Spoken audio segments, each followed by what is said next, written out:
Hey guys, it's God Bars here, the self-proclaimed hip-hop historian, and this is the 176th episode of my series where I grab a vinyl from my collection, talk about why I love it, what influence it has, and what its place is in the grand scheme of hip-hop.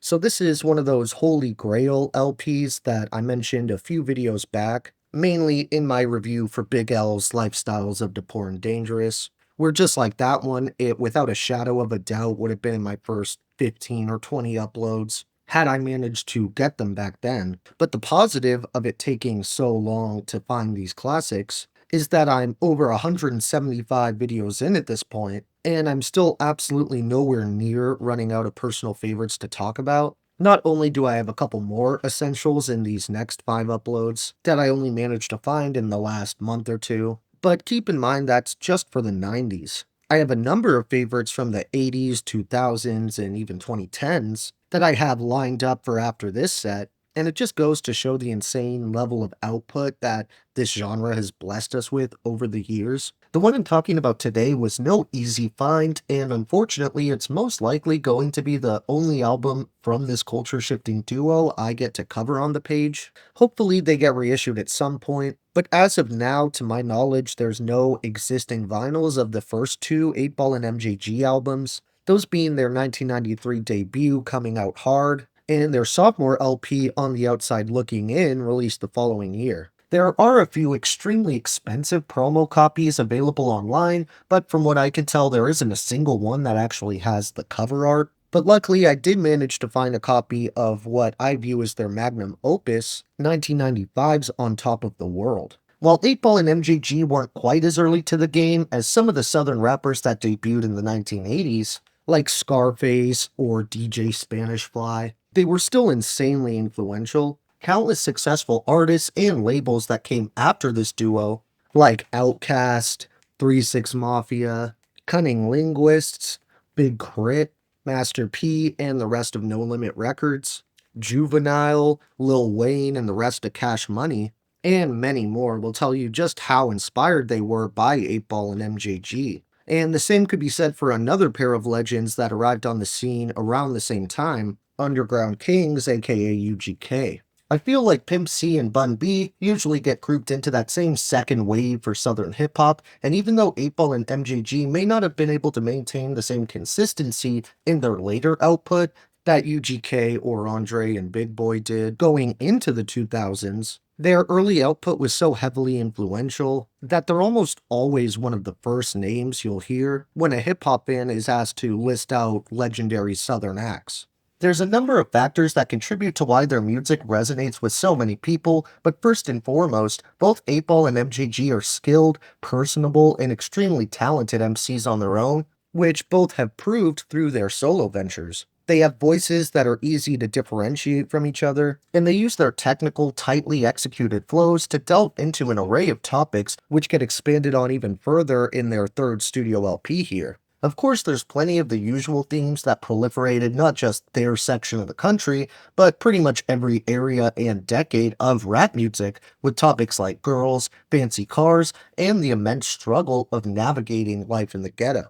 However, with On Top of the World, these two managed to take the grimy feel of that dirty South energy and apply it to a wide range of contexts, from creative songs about being futuristic Mac daddies like Space Age Pimpin', to tracks that advocate against the use of cocaine and harder drugs like Funk Mission. That message alone would have been enough to separate them from virtually all of their southern contemporaries, but they chose to go the extra mile by handling this topic with delicacy and care. They share personal stories about friends and family members they've witnessed dealing with this affliction, and it doesn't remotely sound like it's coming from a condescending or judgmental place. You even get lines where 8Ball divulges feelings of being a possible hypocrite for criticizing the drug use of others, yet being a frequent user of marijuana. Of course, weed is the lesser of two evils when you put it next to most other drugs, but I still think it's really forward-thinking and progressive that these guys had that level of self-awareness back in 1995. I mean, people to this day will still try to justify being an addict by saying weed isn't a drug or isn't addictive, which has always really annoyed me.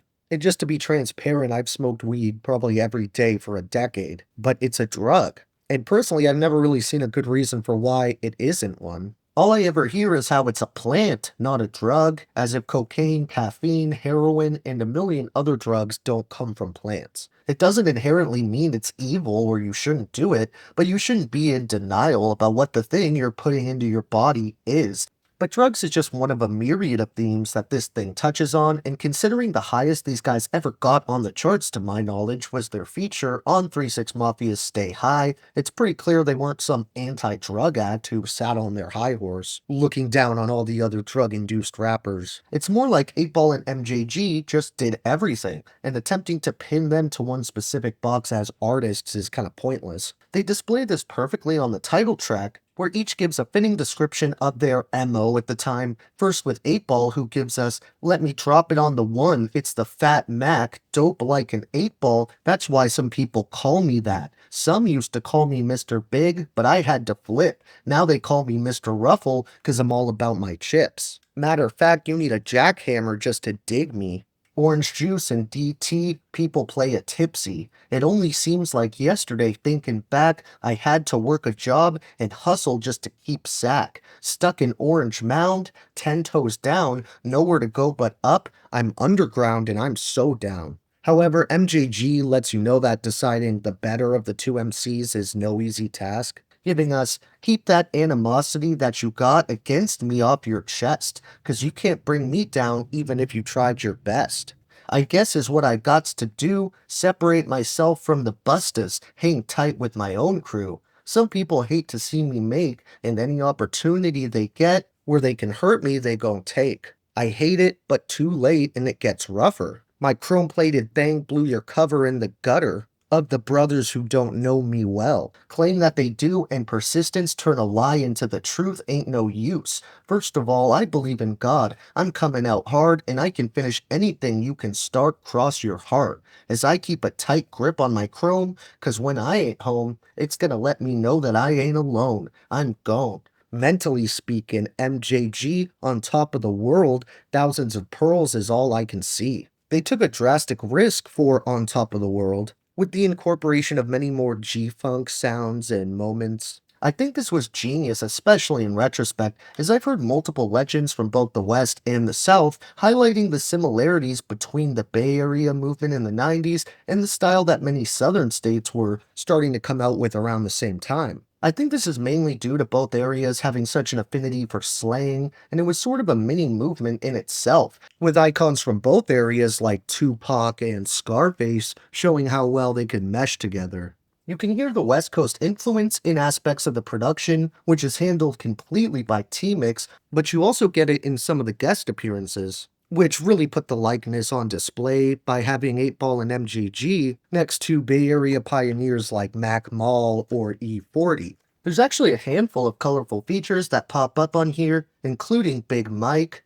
Rodney Ellis, Knuckleheads, South Circle, and Nina Kreke. This album is so densely packed with quality music, I'm gonna leave out the couple tracks I already discussed by name like Funk Mission and Space Age Pimpin', so I can make room for honorable mentions like What Can I Do, For Real, Kick That Shit, Hand of the Devil, What Do You See, In the Line of Duty, Coming Up, and Break 'Em Off. When it comes down to my 3 favorite tracks overall on this thing, I think I would have to go with Pimp in My Own Rhyme, Friend or Foe, and All in My Mind. Thank you for watching my 176th video. Next time we have another one of those dire essentials that I've been waiting to knock off. Except this one's from New York, so check in for that, and if you enjoyed, be sure to like, subscribe, and let me know what moments you enjoyed the most off of the 3rd studio LP from one of the most influential duos in Southern hip-hop. Don't forget to have a great day, and I'll see you next time, okay?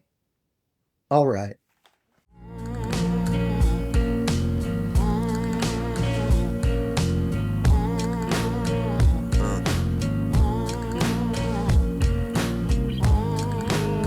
Who would do such a thing? Look, I stand in the flame of a feeling we call pain. Father's Day mug, little hand shaped of clay. Carrier planes flew overhead in pockets.